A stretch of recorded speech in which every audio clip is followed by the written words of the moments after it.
இந்தியில் நான் ஒர்க் பண்ண போர்ஷனில் எனக்கு பீரியடு இருக்குது. இந்தியன் தாத்தா அவரோட அப்பாவை பற்றி பேசுகிறத கதை ஸ்டோரி இருக்கு.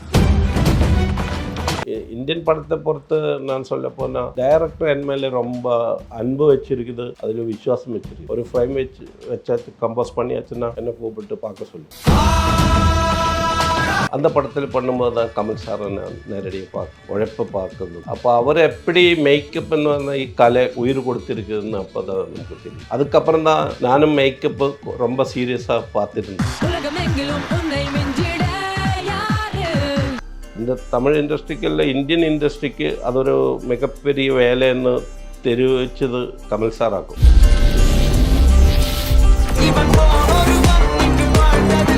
மோகன்லால் சாருக்கு வந்து நான் எனக்கு நேஷனல் அவார்டு கிட்டிப்போ அதுக்கு முன்னாடி பண்ணியிருக்கேன். நான் என்னோட ஃபர்ஸ்ட் படம் அவர் தான் ஹீரோ. பரதேசின்னு சொன்ன படத்தில் ஒரு தாத்தாயிட்டு நடிக்கும். ஃபைனல் ட்ரையல் பார்க்கும்போது அவர் கண்ணாடி பார்த்துட்டு சொல்லியாச்சு. ரொம்ப சப்போர்ட் பண்ண ஒரு ஆள் நமக்கு ശരിക്കും. എനിക്ക് മേക്കപ്പ് മെറ്റീരിയൽസ് വാങ്ങിക്കൊടുത്ത് അവരും ഇപ്പം കൂടി சொல்லுவேன் എന്നെ മുഖത്താണ് മേക്കപ്പ് പഠിച്ചത്. கேரக்டர்ஸ்னா மீசை ஒட்டி தாடி ஒட்டி விக்கு வைக்கிறது மட்டும் கேரக்டர் கிடையாது. ആ ക്യാരക്ടർ പ്രൊഡ്യൂസ് ചെയ്യുന്ന ഒരു എക്സ്പ്രഷൻ ഇരിക്കുന്നു. മലയാളത്തിൽ ഭാവം சொல்லும். അത് നമ്മൾ റീച്ച് ആക്കണം. ആക്ടേഴ്സ്, അഭിനേതാക്കൾ ഡെഡ് ബോഡിയാണ്. അവർക്ക് ഉയരും ഉടലും ആംഗ്യവും ഭാഷയും എല്ലാം കൊടുക്കുന്നത് ആഫ്റ്റർ മേക്കപ്പിന് ശേഷം. പൈസ ബാർഗെയിൻ பண்ணிட்டு வாங்குறது அந்த கலை இல்லை, ஒப்பனை கலை. புது டைரக்டர் என்ன தெரிஞ்சு கூப்பிடுற ஆளுங்களுக்கு நம்ம ஃப்ரீயாக ஒர்க் பண்ணணும். இது ஒரு பைத்தியமாக இருக்குது. சினிமாவுக்கு நம்மளை தேவையில்லை, நமக்கு சினிமா தேவை. ഞാൻ இந்த തൊഴിൽ വിട്ട് അല്ലെങ്കിൽ ഞാൻ இந்த ലോകത്തില്ലാത്തൊരു സമയത്ത് എന്നെ പറ്റിയോ ഞാൻ വർക്ക് பண்ண പടത്തെ പറ്റിയോ പേശുമ്പോൾ தான் പട്ടണം ഋഷി എന്ന പേര് വരും.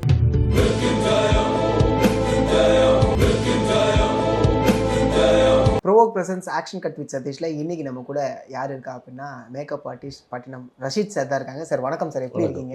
நான் சொல்ல இருக்கேன். ரொம்ப சந்தோஷம் சார், உங்களுடைய நேர்காணல் வந்து இந்த நேரத்தை எங்களுக்கு ஒதுக்குனதுக்கு மிகப்பெரிய ஒரு நன்றி. மேக்கப் அப்படிங்கிறது சினிமாவுக்கு ரொம்ப முக்கியமான ஒரு விஷயம். நம்ம எல்லா கிராஃப்ட் எடுத்தாலுமே மேக்கப்போட ஆசைப்படுற நடிகர்கள் இங்கே அதிகம். அப்படி இருக்கக்கூடிய மேக்கப்பை ரொம்ப அதிகமாக பல பிரபலங்களுக்கு நீங்கள் பயன்படுத்திருக்கீங்க. ஃபஸ்ட்டு மேக்கப் போடும்போது நர்வஸ் ஆன ஒரு படம் அப்படின்னா அது என்ன படமாக இருக்கும்? ஃபஸ்ட்டு படம் என்னோட முதல் படம் வந்து சோட்டா சாத்தன், குட்டி சாத்தன் ஒரு படம் எடுத்த நவோதய ப்ரொடக்ஷன். ஆமாம் ஆமாம், அவரோட முதல் படம்னா எனக்கு முதல் படம். Okay okay. 1 முதல் 0 வரை அந்த படத்தோட பேர். ஓகே. அதுக்கு 9 ஸ்டேட் அவார்டு கிடச்சிருந்தது. சின்ன குழந்தை இருக்குது, கீது மோகன்தாஸ், இன்னும் பெரிய குழந்தை ஆயிடுச்சு. அது இல்லாமல் ஆஷா ஜெயராம் ஹீரோயின், மோகன்லால் இருக்குது. அதுதான் என்னோட முதல் படம். ஆனால் அந்த படம் பண்ணும்போது எனக்கு அதோட கேமராமேன் 2 கேமராமேன் இருந்தது. ஒன்று ராமேந்திர பாபு, ரவி கே சந்திரனோட அண்ணா. இன்னொரு கேமராமேன் ஷாஜியன் கருண், மிகப்பெரிய டைரக்டர், மிகப்பெரிய கேமராமேன். ஒரு பெரிய பெரிய படங்கள் பண்ணியிருக்குது. நேஷ்னல் லெவலில் கேன் ஃபெஸ்டிவல் அந்த மாதிரி இதில் எல்லாம் படம் பண்ணியிருக்குது. அந்த படம் தான் என்னோட முதல் படம், என்னை அறிமுகப்படுத்தின படம். அந்த படம் பண்ணனால எனக்கு என்ன தெரிஞ்சது, வெளியே தெரிஞ்ச. சேம் டைமில் மம்முட்டி சார் படம் நான் ஒன்று பண்ணியிருந்தது. அது 2 படம் சேர்ந்து ஒரே நாள் தான் ரிலீஸ் ஆனோம், ஒரே தியேட்டரில், கேரளாவில். ஓகே. 2 படத்தில் என்னோடய பேர் 2 ஸ்க்ரீனில் ஆகிட்டு வந்தோம். அதுதான் என்னோட ஒரு குட் டைம் என்ன சொல்கிறேன். ஆனால் அந்த படத்துக்கு வரும்போது அது ஒரு கிளாஸ் மூவி. அப்போ அதுக்கு எந்த மாதிரி மேக்கப் வேணும்னு எனக்கு ஒரு அந்த ஹீரோயின் எனக்கு முதல்ல தெரியும். அது அவர் முதல்ல நடிக்கிற ஹீரோயினி ஆக்கும். அதுக்கு முன்னாடி எனக்கு ரொம்ப க்ளோஸாக தெரிஞ்சவர். ஓகே.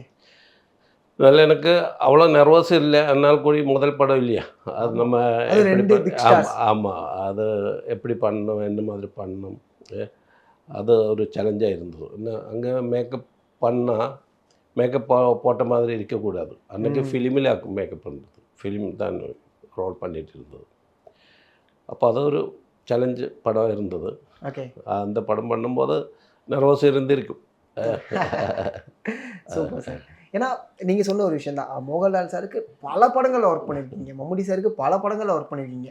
அப்படி இங்கே வந்து அவ்வை சண்முகிங்கிற படம் நாங்கள் இங்கே தமிழில் பார்த்தோம். அது மலையாளத்தில் நீங்கள் மேக்கப் ஆர்டிஸ்ட்டாக ஒர்க் பண்ணும்போது அசிஸ்டன்ட் மேக்கப் ஆர்டிஸ்ட்டாக அவ்வை சண்முகிட்ட நீங்கள் ஒர்க் பண்ணியிருப்பீங்க. ஸோ கமல் சார் வந்து மேக்கப் பற்றி நிறைய விஷயங்கள் தெரிஞ்ச ஆமாம் ஒரு மனிதன். ஸோ அவங்க கூட ஒர்க் பண்ண எக்ஸ்பீரியன்ஸ், அவங்க கூட ஒர்க் பண்ண ஒரு சான்ஸ் வந்தது. நவோதயோட நெக்ஸ்ட் மூவி சாணக்கியன். சாணக்கியன், ராஜீவ் குமார் டைரக்ட் பண்ண படம். அஜிஜோ சார் தான் அதுக்கு பின்னாடி இல்லை இருந்தவர். அந்த படத்தில் பண்ணும்போது தான் கமல் சாரை நான் நேரடியாக பார்க்குறதும் அவருடைய உழைப்பை பார்க்குறதும், அவர் ஆக்சுவலாக ஒரு ஆக்டர் என்ன അതിന് மேலே அவரை நாம் பார்க்குறது வந்து ஒரு மேக்கப் ஆர்டிஸ்ட் ஆகிட்டு. அப்போ அவர் எப்படி மேக்கப்னு வந்த இந்த கலைக்கு எப்படி அவர் உயிர் கொடுத்துருக்குதுன்னு அப்போ தான் நமக்கு தெரியுது. அதுக்கப்புறம் தான் நானும் மேக்கப்பு ரொம்ப சீரியஸாக பார்த்துருந்தது. ஒரு குருஸ்தானம் நான் அவருக்கு கொடுத்துருக்கேன். இப்போவும் அப்படி தான் 2 நாள் முன்னாடி பார்க்கும்போதும் அவர் அந்த மாதிரி தான் ஒரு குருஸ்தானத்து இருந்து தான் அவரை நான் பார்த்துட்டு இருக்குது. இப்போவும் அப்படித்தான் பார்த்துட்டு இருக்குது. அந்த ஒரு பழக்கத்தில் அவர் அந்த ஷூட்டிங் முடிஞ்சதுக்கப்புறம் படம் ரொம்ப ஹிட்டாக என்ன ஒரு படம் சாணக்கியன். அவர் சென்னையில் வந்ததுக்கப்புறம் நவோதயை ஃபோன் பண்ணிவிட்டு என்ன வேணும்னு சொல்லியிருந்தது. அந்த சமயத்தில் கமல் சார் வந்து மருத நாயகன் ஒரு படம் ஸ்டார்ட் பண்ண போகிறேன். அதுக்கு வந்துட்டு என்னை வெளிநாட்டில் விட்டு ட்ரைனிங் கொடுத்துட்டு அந்த படத்துக்கு ஒர்க் பண்ணுறதுக்கு அவர் முயற்சி பண்ணால் சில காரணங்களால் அந்த படம் முன்னாடி போக முடியாமல் நிலைமை வந்தாச்சு. அதுக்கப்புறம் கமல் சாரோட 1-2 படம் நான் ஒர்க் பண்ணியாச்சு. அது ரொம்ப நாளுக்கு அப்புறம் தான் இப்போது நான் இந்தியன் 2 ஒர்க் பண்ணது. கமல் சாராக்கும் യഥാർത്ഥത്തിൽ മേക്കപ്പ് ഇவ்வளோ സീരിയസായി பார்க்கணும். അതിൽ ഇരുന്ന ഒരു പോലീസ് ഓഫീസർക്ക് അടിപ്പെട്ട മേക്കപ്പെല്ലാം ഇരുന്നത് അത് അവർ தான் பண்ணது. நான் அவர் அசிஸ்டண்ட் மாதிரி இருந்து அவர் கேட்குற பொருளெல்லாம் எடுத்து கொடுத்து சாணக்கியனில் விடிக்காலம் வரை ஷூட்டிங் இருந்தால் விடிக்காலம் வரை அவர் அங்கே உட்காந்து பண்ணி அது எனக்கு ரொம்ப அதிசயமாக இருந்தது. அவர் கையில் இருக்கிற மெட்டீரியல் மேக்கப் பாக்ஸ் அந்த சலீம் இருக்குது, நாகர்கோவில் இருக்க சலீம் அவர் கூட பேர்சனலாகிட்டு இருக்குது. ஆனால் என்னோட ஒரு இந்த மேக்கப்புக்கு எனக்கு என்னோட பேஷன் பார்த்துட்டு அவர் என்னை கூப்பிட்டது. என்ன മലയാള ഇൻഡസ്ട്രിയിലെ ഒരു മേക്കപ്പ് ആർട്ടിസ്റ്റ് എന്ന നിലയിൽ എന്നെ ഉരുവാക്കുന്ന പടം വന്ന് മമ്മൂട്ടി സാർ നടിച്ച പൊന്തന്മാട എന്നൊരു പടം ടി.വി. ചന്ദ്രൻ ഡയറക്ட் பண்ணோம். அதில் கேமராமேன் வேணு. அந்த படத்துக்கு மம்முட்டி சார் வந்து ரொம்ப ஓல்டு கெட்டப் பண்ணோம். இன்னெல்லாம் ரொம்ப 10-30 வருஷத்துக்கு முன்னாடி கதை அது. அப்போ அந்த மாதிரி ஒரு மேக்கப்பு நான் அதுவரைக்கும் நான் பண்ணது கிடையாது. எனக்கு அவ்வளோ எக்ஸ்பீரியன்ஸ் இல்லை. அப்போது நான் கேமராமேன்கிட்ட சொல்லிச்சு, சார் இதுக்கெல்லாம் என்னோட மிகப்பெரிய ஆளை கூப்பிட்டா நல்லா இருக்கும், பாம்பேயில் இருந்தால் நீங்கள் தேடினா குறை கூடி நல்லா பண்ண முடியும் அப்படி நான் சொல்லியிருந்தது. அப்போ வேணும் சார் சொல்லியாச்சு, வேண்டாம் நீங்களே பண்ண போதுன்னு சொல்லியாச்சு. அதை நீ பண்ண முடியும், உன்னால் பண்ண முடியும்னு சொல்லிட்டு அந்த படம் பண்ணது. அந்த படத்தோட அட்ரஸில் இப்போது மலையாளத்தில் என்ன தெரியுது. 30 வருஷத்துக்கு முன்னாடி 32 வருஷத்துக்கு மேலே ஆயிடுச்சு அந்த படம். அந்த அட்ரஸ் பொந்தமாட பண்ண ரஷீத் இல்லைன்னு ஆளுங்க என்ன தெரிஞ்சவங்க கூப்பிட ஆரம்பிச்சு. தமிழ் இண்டஸ்ட்ரிக்கு வந்து எனக்கொரு நான் இப்போ பிரியன் சார் கூட ஒரு படம் பண்ணியாச்சு. அந்த படம் காஞ்சிபுரம் எல்லாரும் பார்த்துருக்கும். அதில் ஆமாம் ஆமாம் ஆமாம் அந்த 2 படங்களும் எனக்கு நேஷ்னல் அவார்டுக்கு வந்தது. ஒன்று காஞ்சிபுரம், ஒன்று மோகன்லால் நடித்த பரதேசின்னு ஒரு படம். 2 படம் சேர்ந்து தான் எனக்கு நான் அந்த வருஷம் தான் முதல் நேஷ்னல் அவார்டு கொடுக்குற படம் இருக்குது. அதுக்கு முன்னாடி நேஷ்னல் அவார்டு டிக்ளேர் பண்ணல எனக்கு. அப்போ அந்த படம் நான் ஒர்க் பண்ணதுக்கப்புறம் தமிழில் எனக்கு ஒரு என்ட்ரி ஆயிடுச்சு. அது மதுராசி பட்டணம்னு ஒரு படம் பண்ணி அது எல் விஜய் சார் வந்து பிரியன் சார் கூட இருந்த ஒரு ஆள்.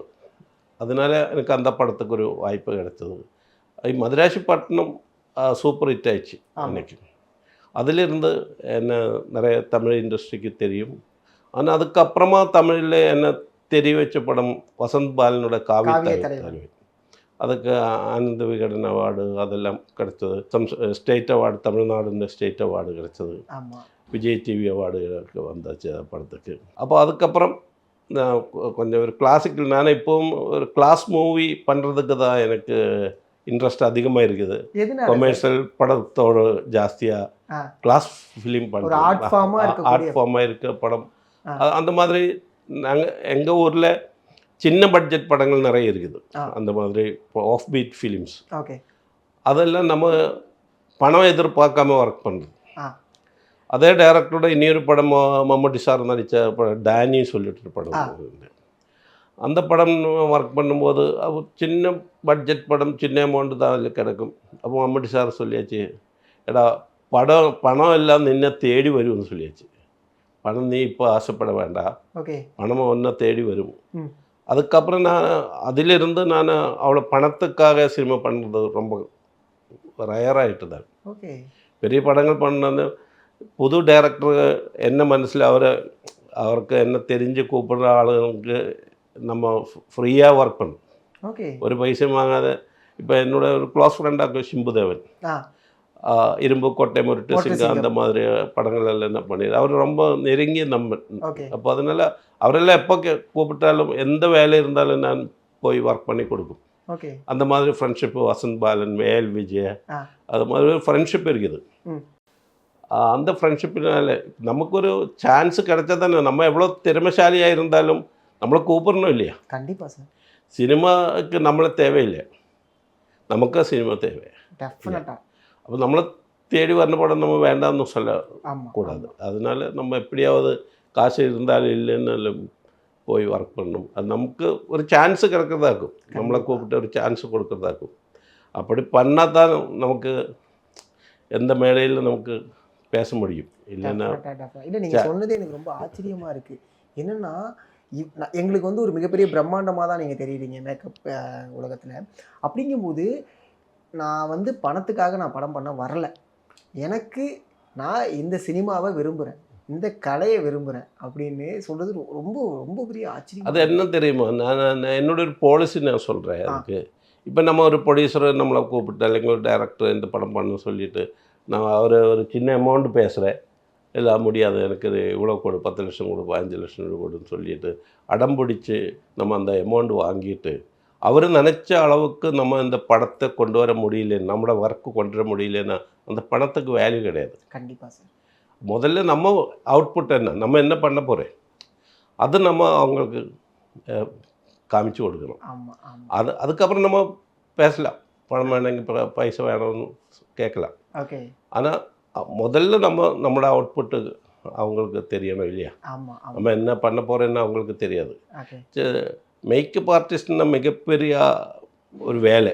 ஆர்ட் டைரக்ஷன் மாதிரி, சினிமாட்டோகிராஃபர் மாதிரி, காஸ்டியூம் மாதிரி ஒரு மிகப்பெரிய வேலை. கண்டிப்பாக கண்டிப்பாக. அது இந்த தமிழ் இண்டஸ்ட்ரிக்கு இல்லை இந்தியன் இண்டஸ்ட்ரிக்கு അതൊരു மிகப்பெரிய வேலைன்னு தெரிவிச்சது கமல் சார் ஆக்கும். கமல் சார் நிறைய படங்கள் அந்த மாதிரி கெட்டப்புகள் பண்ணி இந்த இந்தியயில் ப்ரோஸ்தட்டிக் மேக்கப் கிடையாது. ആ പ്രോസ്തറ്റിക് മേക്കപ്പ് കൊണ്ടുവന്ന ആള് കമൽ സാറാക്കും. ഇപ്പം നിറയെ പേർ பண்ணுறது ப்ரோஸ்தட்டிக் பல தெலுங்கிலும் அதிலெல்லாம் பண்ணுது.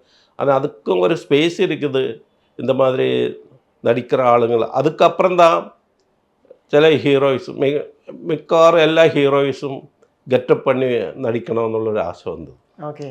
இல்லை அப்போ நிறைய ஆளுங்க அந்த மாதிரி கெட்டப் பண்ணி நடிக்கணும்னு ஆசை இருந்ததுனால நம்மள மாதிரி ஆளுகளை கூப்பிடுறதா கெட்டப் பண்ணுறதுக்கு. ஓகே. நமக்கு ஒரு சான்ஸ் ஆகி அது. கண்டிப்பாக கண்டிப்பாக சார். இப்போ நீங்கள் மதராசப்பட்டினம் சொன்னீங்க, இரும்புக்கோட்டை மொட்டை சிங்கம் சொன்னீங்க, இது ரெண்டுமே பீரியாடிக் ஃபிலிம். ஆமாம். ஸோ அதோடைய மேக்கப்புடைய ரெஃபரன்ஸ்னு ஒன்று வந்து நம்மளுக்கு டைரக்டர் சைட்லேருந்து ஏதாவது ஒரு சொல்லுவாங்க, ப்ளஸ் நம்மளுமே சில விஷயங்கள் ட்ராவல் பண்ணி லேர்ன் பண்ணோம். அப்படி நீங்கள் என்ன சார் பண்ணீங்க? இல்லை, ഈ പീരിയഡ് ഫിലിം എല്ലാ ഫിലിമും ഇപ്പോൾ മലയാളത്തിലായാലും തമിഴിലായാലും തെലുങ്കിലായാലും ഇപ്പോൾ തെലുങ്കിൽ நான் ஒரு பீரியட் ஃபிலிம் பண்ண போகிறேன். அது அமெரிக்கையிலேருந்து வந்த ஒரு டைரக்டர். அது ரொம்ப க்ளோஸாக பண்ணுற அதை வந்து டைரக்டர் அமௌண்ட்டு கேட்குறதுக்கு ரூமில் வந்தாச்சு. ஓகே. நான் சொல்லி சார் அமௌண்ட்டுக்கு அப்புறம் இப்போ இந்த படத்துக்கு என்னால் என்ன முடியும்னு நீங்கள் பாருங்கள், பார்த்ததுக்கப்புறம் நம்ம பேசிக்கிறேன். அது பணத்தை பற்றி நீங்கள் நிறைய பண்ண வேண்டாம். ஓகே. பணத்தை பற்றி நம்ம பேசி பார்கெயின் பண்ண பின்ன அந்த படம் வேண்டாம்னு சொல்லுவோம். பைசா பார்கெயின் பண்ணிட்டு வாங்குறது அந்த கலை இல்லை, ஒப்பனை கலை. நமக்கு இருக்கிற கப்பாசிட்டி என்னன்னு தெரிவிக்கணும் இல்லையா? கண்டிப்பா. அதுக்கு சான்ஸ் கொடுக்கும்போது அவர்கிட்ட நம்ம போய் பணம் கேட்கக்கூடாது. ஓகே. பணத்துக்காக பேசிட்டு பெரிய டைரக்டர் படம் எல்லாம் வேண்டாம் சொல்லியிருக்குது. ம். பண்ண முடியாது சொல்லியாச்சு. ஓ! பணம் பார்கெயின் பண்ணக்கூடாது. ஓகே. அது என்னோட ஒரு பாலிசி அது. ஸோ இந்த ரெஃபரன்ஸ் அப்படிங்கிறது நீங்க எங்கேருந்து தேட ஆரம்பிப்பீங்க சார்? ஒரு படத்துக்கான ரெஃபரன்ஸ்னா reference. இப்போ மலையாளத்தில் நிறைய பீரியாடிக்கல் ஃபிலிம் பண்ணியிருக்குது. ஓகே. நிறைய படம் பண்ணியிருக்குது. ஆ. அப்போ அதுக்குள்ள புக்ஸு கிடைக்கும். ஓகே. அந்த புக்ஸு வாங்கி படிக்கும். ஆ. இல்லைங்க அது தெரிஞ்ச ஆளுக்கிட்ட போயிட்டு டிஸ்கஸ் பண்ணி அவரை இன்டர்வியூ எடுத்து அந்த காலத்தில் இப்போ நான் இளையராஜா சாரோட பயோபிக் பண்ணுறேன். ஆ. இப்போ அதுக்குள்ள ஒரு டிஸ்கஷன் போயிட்டு இருக்குது. ஓகே. அப்போ ஆக்சுவலாக அது ஸ்கிரிப்ட் கொடுத்து இருக்குது. அந்த ஸ்கிரிப்ட் படித்ததுக்கப்புறம் அந்த ஊரில் போகும். ம். ஊரில் போய் பழைய ஆளுகளை நம்ம பார்க்கும், ஸ்கெட்ச் பண்ணும், ட்ராயிங் பண்ணிவிட்டு அந்த கல்ச்சர் அந்த காலத்திலேருந்து இந்த காலம் வரைக்கும் உள்ள கல்ச்சரை எப்படி ட்ராவல் பண்ணுறது அதை நம்ம ஸ்டடி பண்ணும். அது ஸ்டடி பண்ணிட்டு என்ன இவங்களுக்கு தேவை அது மட்டும் நம்ம ரெஃபைன் பண்ணிவிட்டு அதுக்குண்டான இதெல்லாம் பண்ணும். ஒரு ஒரு ஸ்ட்ரெயின் அது. ஓகே. அது இல்ல ஏன்னா மேக்கப்புக்கு போயிட்டு இன்டர்வியூ எடுத்து ஆக்சுவலாக என்னன்னா நம்ம லொக்கேஷனுக்காக வந்து அந்த லொக்கேஷனுக்கு போவாங்க, ரெக்கி பார்ப்பாங்க, இதெல்லாம் மேக்கப் பண்ணுறதுக்கு அந்த இடத்துக்கு போய். நான் இப்போ காவியத்தலைவன் பண்ணும்போது சார். நான் மதுரையில் போயிருந்தது. ஓகே. மதுரையில் நாடக ஆளுங்க இருக்குது, பழைய காலத்து நாடகம். ஸ்டேஜ் சங்கரதாஸ் சாமிகளோட நாடக ட்ரூப்பு ஓகே. இருந்தது முதல். அந்த பேஸ் பண்ணியே தான் அந்த சினிமா வந்திருக்குது. ஓகே. மதுரையில் போய் ஒரு வாரம் அங்கே தங்கி மதுரையில் நாடக நடிகர் இருக்குது இல்லையா, அவர்கிட்ட பேசி அவரோட தாத்தா எல்லாம் நடித்த நாடகங்கள் தான் இதுக்கு ஹரிச்சந்திரன் அந்த மாதிரி நாடகங்கள், வள்ளி இந்த வள்ளி திருமணம் அது அந்த மாதிரி நாடகங்கள். അപ്പോൾ അവർക്കുള്ള അനുഭവങ്ങൾ ஓகே. ആ അനുഭവങ്ങൾ ഷെയർ பண்ணும்போது നമുക്ക് അതിൽ നിന്ന് ചില ഇത് കിട്ടും. ഞാൻ ഇங்கே മലയാളത്തിലൊരു செல்லுலாய்டுன்னு ஒரு செல்லுலாய்டு அது இங்கே ஜேசி டேனியல் சொல்லி வந்தாச்சு தமிழில். ஓகே. தமிழ் ஆர்டிஸ்ட் வந்து முதல் സിനിമ ഉരുവാക്കുന്ന ഒരാളുടെ കഥ അത്. അതിലൊരു അവർ പയ്യൻ വന്ന് മേടയിൽ പേശിയച്ച്, മേടയിൽ പേശുമ്പോൾ അവർ ചൊല്ലിയച്ച് 100 ഏക്കർ ഭൂമി വിത്തിട്ട് ആണ് പണം പിടിച്ചത്. അവർ ഡോക്ടറായിരുന്നു, പല്ല് ഡോക്ടറായിരുന്നു அந்த ஜேசி டேனியல். கடைசியில் இறந்து போகிற சமயத்தில் பிச்சைக்காரனாயிட்டு இறந்து போச்சு, ஒரு பணம் கையில் இல்லாத. அதில் அவர் ஒரு கேரக்டர் இருக்குது, எப்படி ஒரு ஆள் வந்து இந்த நிலைமையில் வந்து கடைசியில் என்ன ஆச்சு அது வரும்போது அது நமக்கு ஸ்ட்ரைக் பண்ணுவது. அதிலிருந்து நம்ம ஒரு கேரக்டருக்கு என்ன மாதிரி மோல்டிங் கொடுக்க முடியும். ஓகே. கேரக்டர்ஸ்னால் நம்ம பார்த்தவங்க இருக்கும், பார்க்காத ஆளுங்க இருக்கும், பாவனையில் வந்த ஆளுகள் இருக்கும். ஆனால் இதுக்கெல்லாம் இந்த கேரக்டர் உருவாக்குறதுக்கு நம்ம ஸ்டடி பண்ணணும், எல்லாரோட மனோநிலை ஸ்டடி பண்ணணும். ஓகே. அவர் அந்த காலத்தில் எப்படி வாழ்ந்தவர், அவர் யாரெல்லாம் அவருக்கு ஃப்ரெண்ட்ஷிப் இருந்தது, அவர் ஃபேமிலி எப்படி இருந்தது, அதை ஒரு ட்ராவலிங், அவர் அப்பா எப்படி இருந்தது, அவர் குடும்பம் எப்படி இருந்தது, அதெல்லாம் ஸ்டடி பண்ணும்போது நமக்கு சில கேரக்டர்ஸ் நம்ம மனசில் வரும். ஓகே. நமக்கு எப்படி அவரை உருவாக்க முடியும் எന്നുള്ളൊരു തോട്ട് നമുക്ക് ഉണ്ടാവും. அது சொல்கிற அளவுக்கு அவ்வளோ பெரிய சாதனை ஒன்றும் நான் பண்ணியது கிடையாது. എൻ്റെ சாதனை பண்ணுறதல்ல, நான் அவ்வளோ பெரிய திறமைசாலியும் இல்லை. ஏதோ கடவுள் புண்ணியத்தில் நம்ம இப்படி ஒர்க் பண்ணிப்போம். நம்ம இது ஒரு பைத்தியம் மாதிரி. என்னோட வேலை வந்து ஒரு ஸ்ட்ரகிள் பண்ண ஒரு எப்படி நம்ம பைத்தியத்தரமாக நம்ம இதிலே நம்ம ஊறி போயிட்டா அந்த ஒரு இது இருக்குது. என்னோட இதுன்னா நம்ம எந்த வேலை பண்ணாலும் அதை தெரிஞ்சு தான் பண்ணணும், தெரியாமல் பண்ணக்கூடாது. அப்படியே பார்த்தா ஸ்ரீகாந்த்னு ஒரு படம் ரீசெண்ட் டைமில் நீங்கள் ஒர்க் பண்ண ஒரு படம் ஹிந்தியில். ஸோ ஹிந்தியோடைய முதல் படம் அப்படின்னா என்ன படமாக இருக்கும் உங்களுக்கு? ஹிந்தியில் நான் போஸ்ட் கார்டுன்னு ஒரு படம் பண்ணேன், நெடுமுடி வேணும் சார் சென்ட்ரல் ரோடு பண்ண ஒரு படம் போஸ்ட் கார்டு. ஓகே. அது சின்ன பட்ஜெட் படம் ஆகும், அதாவது ஒரு கிளாஸ் மூவி அது. அது பண்ணது. அது நிறைய படம் அந்த மாதிரி பண்ணியிருக்குது. கோபால் வர்மயுടെയൊക്കെ படங்கள் பண்ணியிருக்குது, அமிதாப் பச்சன் மோகன்லால் நடித்த படம் எல்லாம் பண்ணியிருக்கு. கொமர்ஷியல் படத்துக்கு அவ்வளோ இன்ட்ரெஸ்ட் இல்லை எனக்கு. கொமர்ஷியல் படம்னா அது பணம் உருவாக்குறதுக்கு மட்டும்தான் அந்த மாதிரி படங்கள் தயாராக இருக்குது. ஓகே. அதில் போய் நம்ம போயிட்டு നമുക്ക് ഇതും പണ്ണறதுக்கு சான்ஸ் ഇല്ലെങ്കിൽ ஸ்பேஸ் എല്ലാം കൊമേഴ്ഷ്യൽ ഇതിലാക്കും. അപ്പോൾ പിന്നെ നമ്മൾ അത് പോകാതിരിക്കുന്നത് നല്ലത് ഇല്ലേ? புரியுது சார். நம்ம போய் ஏதோ ஒர்க் பண்ணியாச்சுன்னா இது இப்போ இல்லை. இப்போ நீங்கள் நிறைய கேள்வி என்கிட்ட கேட்டிருக்கு. ஆமாம் சார். ഇതെല്ലാം ആൻസർ വരുന്നത് ഞാൻ ഇല്ലാത്തൊരു കാലത്തിലാക്കും. ഞാൻ എൻ്റെ തൊഴിൽ വിട്ട് അല്ലെങ്കിൽ ഞാൻ എൻ്റെ ലോകത്തില്ലാത്തൊരു സമയത്ത് എന്നെപ്പറ്റിയോ അല്ലെങ്കിൽ நான் ஒர்க் பண்ண படத்தை பற்றியோ பேசும்போது தான் பட்டணம் ரஷ்யன்னு பேர் வரப்போகிறேன். உருவத்துக்கு மேலே இந்த டஸ்ட் பிடிச்சு கிடக்கிறத காற்று வந்து கொஞ்சம் கொஞ்சமாக போய் அது ஒரு உருவமானு நம்ம தெரியலையே, அது மாதிரி தான் നാളുകൾക്ക് അപ്പുറം കുറേ കാലത്തിന് ശേഷം നമ്മൾ ഐഡൻറ്റിറ്റി വരും. ആ ഐഡൻറ്റിറ്റി വരുമ്പോഴേ നമ്മൾ വർക്ക് ചെയ്തതിനൊരു വാല്യൂ ഉള്ളൂ. ഇല്ലെങ്കിൽ നമ്മൾ എന്ത് അത്ഭുതം ചെയ്തിട്ടും കാര്യമില്ല. നാളെ പേശണം നമ്മളെ പറ്റി.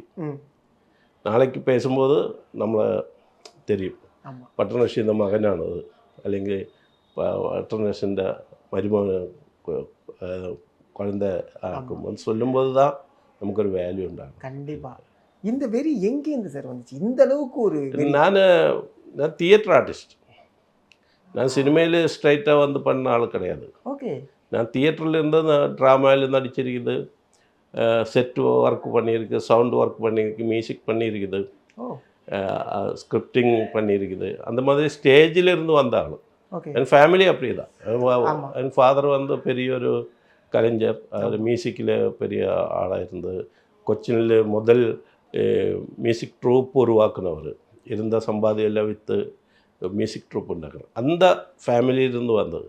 നമുക്കപ്പോൾ அந்த மாதிரி வர ஒரு ஆளுக்கு வந்துட்டு எதிலும் தண்ணி சேர்க்க முடியாது. பியூராயிட்டு நம்ம சொல்லணும் இல்லை, கிளியராகிட்டு பேசணும் நம்ம. ஆமாம், அதான் என்னோட ஒரு இது. Super sir. நிறைய பேருக்கு என்ன பிடிக்காத ஆளுங்க இருக்குது. പക്ഷെ നമ്മൾ എടുക്കുന്ന വേല 100%ഉം സിൻസിയറായി பண்ணணும், அதுக்கு ரிசல்ட் ഉണ്ടാകണം. ഇപ്പം நம்ம சந்தோஷம் என்ன, ஒரு படம் நான் ஒர்க் பண்ண படம் சக்ஸஸ் ஆகி அதில் மேக்கப்பு பற்றி வேறு ஆள் பேசும்போது தான் നമ്മുടെ வேலைக்கு ஒரு வேல்யூ இருக்குது. இப்போ நேஷ்னல் அவார்டு வாங்கின ஹீரோயின்ஸ் எல்லாம் இருக்குது, ஹீரோயின்ஸ் எல்லாம் நிறைய பேர் இருக்குது. படம் எல்லாம் நான் ஒர்க் பண்ண படங்கள் தான். அப்போ அவங்களுக்கு அந்த அளவுக்கு போக முடிஞ்சாச்சுன்னா அதில் என்னோட ஒரு பார்ட் இருந்தால் அது நமக்கு அதுதான் சந்தோஷம். கண்டிப்பாக. இல்லைங்க எந்த சந்தோஷம். கண்டிப்பாக. அதாவது திரைக்கு முன் வராத திரை ஓவியம் அப்படின்னே சொல்லலாம். ஆமாம், அது நீங்கள் தான் உண்மையை சொல்ல போனால். என்னென்னா இப்போ நீங்கள் நேஷ்னல் அவார்ட்லாம் சொல்லும்போது இந்த ப்ராஸ்தட்டிக் மேக்கப் அப்படின்னு ஒன்று இருக்குது. நீங்கள் வந்து ஆக்சுவலாக மோஸ்ட்லி ப்ராஸ்தட்டிக் இல்லாமல் மேக்கப் போட்டுட்ருக்கு. அது எப்படி சார் உங்களாட்டி அதை வந்து காம்பன்சேட் பண்ண முடியுது? அது நம்ம இந்தியை பொறுத்த வரைக்கும் ஃபுல் ப்ராஸ்தட்டிக் பண்ணி ஒராளோட ஃபேஸுக்கு ஃபுல் அடைஞ்சு அவருக்கு எக்ஸ்பிரஷன் மட்டும் கண்ணிலிருந்து வர மாதிரி அது மட்டும் காட்சியாகி பார்த்து വരുന്നതോട് നല്ലത് അവരുടെ ഫേസിൽ ചില ഇടങ്ങളിൽ അത് അവരുടെ ഒറിജിനൽ സ്കിന്നും ഒറിജിനൽ ടെക്സ്ചറും ഉണ്ടാകണം.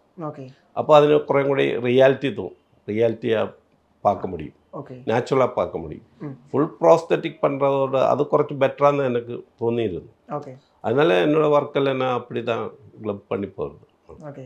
ஏன்னா இப்போ ஜெய்பீமாக இருக்கட்டும், சர்தாராக இருக்கட்டும், ரெண்டுத்துலையுமே இப்போ ஜெய்பீம்லாம் வந்து எங்களுக்கு லிட்டரலாகவே வந்து ரொம்ப ஷாக்கிங்காக இருந்துச்சு. ஏன்னா அந்த அளவுக்கு ஒரு ரியலாக அடி வாங்கினா இப்படி தான் இருக்கும், இந்த இடத்துல இப்படி தான்ப்பா அடி வாங்கினா அது வந்து நீங்கள் என்ன எக்யூப்மெண்ட் யூஸ் பண்ணீங்க இல்லை என்ன கலர் யூஸ் பண்ணீங்களா எனக்கு தெரியல, அந்த அளவுக்கு கிளியராக இருந்துச்சு, அந்த அளவுக்கு பர்ஃபெக்டாக இருந்துச்சு. ஸோ இதுதான் எப்படி பண்ண முடியுதுங்கிற ஒரு கேள்வி. இது നമ്മുടെ എക്സ്പീരിയൻസിൽ ഉണ്ടാകണം. ഓക്കെ. നമ്മളിതെല്ലാം ഒരു അടി വാങ്ങുന്ന ആൾ എപ്പിടി ഇരിക്കും, 10 നാൾ കഴിഞ്ഞ് അയാൾ എപ്പിടി ഇരിക്കും, അതെല്ലാം നമ്മുടെ ഒരു നമ്മൾ ആളുകളുടെ ഇടയിൽ നമ്മൾ ജീവിച്ച അതിൽ നിന്ന് ആ തോട്ടുണ്ടാകണത്. അല്ലാതെ ഒരു മീശോട്ടെന്ന് പറഞ്ഞാൽ അങ്ങനെ മീശോട്ടിക്കാൻ മുടിയാതെ. ഇപ്പോൾ ഡയറക്ടർ ഇവർക്കൊരു മീശോട്ടെന്ന് ചൊല്ലിയിട്ട് അങ്ങനെ മീശോട്ടിക്കാൻ പറ്റില്ല. എതുക്കാകെ മീശോട്ടത് அது வேணும். இந்த மீஷை அவருக்கு என்ன பண்ண போகிறேன், அவருக்கு இந்த எக்ஸ்பிரஷன் கொடுக்கும். கேரக்டர்ஸ்னால் மீஷை ஒட்டி தாடி ஒட்டி விக் வைக்கிறது மட்டும் கேரக்டர் கிடையாது. ആ ക്യാരക്ടർ പ്രൊഡ്യൂസ് ചെയ്യുന്ന ഒരു എക്സ്പ്രഷൻ ഇരിക്കുന്നത് മലയാളത്തിൽ ഭാവം ചൊല്ലും. அந்த ഭാവത്തിൽ അവർ ക്യാരക്ടറായി മാറുന്നത്. அந்த ഒരു ബേസിക് എക്സ്പ്രഷൻ അവർക്ക് ഇരിക്കും, ബേസിക് ഭാവം. ആ എക്സ്പ്രഷൻ നമ്മൾ പ്രൊഡ്യൂസ് ചെയ്യണം. അത് ചിലപ്പോൾ ഒരു ലൈനിലായിരിക്കും നമ്മൾ കൊണ്ടുവരുന്നത്, അല്ലെങ്കിൽ ഒരു ഷെയ്ഡിലായിരിക്കും, ഒരു കളറിലായിരിക്കും നമ്മൾ കൊണ്ടുവരുന്നത്. അത് നമ്മൾ റീച്ചാക്കണം. ഓക്കെ. അതിനൊരു ശാസ്ത്രമുണ്ട്. ആ. നാട്യശാസ്ത്രം എന്ന് പറഞ്ഞിട്ട് എല്ലാ ഭാഷയിലും ഉണ്ട്. സംസ്കൃതത്തിൽ എഴുതിയിട്ടുള്ള നാട്യശാസ്ത്രം മലയാളത്തിലുണ്ട്. ആ നാട്യശാസ്ത്രത്തിൽ പറയുന്നുണ്ട് 23ാമത്തെ ചാപ്റ്ററിൽ ഈ ആക്ടേഴ്സ്, അഭിനേതാക്കൾ ഡെഡ് ബോഡിയാണ്. അവർക്ക് ഉയിരും ഉടലും ആംഗ്യവും ഭാഷയും എല്ലാം കൊടുക്കുന്നത് ആഫ്റ്റർ മേക്കപ്പിന് ശേഷം. മേക്കപ്പിന് ശേഷം മേക്കപ്പ് മുടിച്ചതൊക്കെ അപ്പുറം അവരവരെ പാക്കും.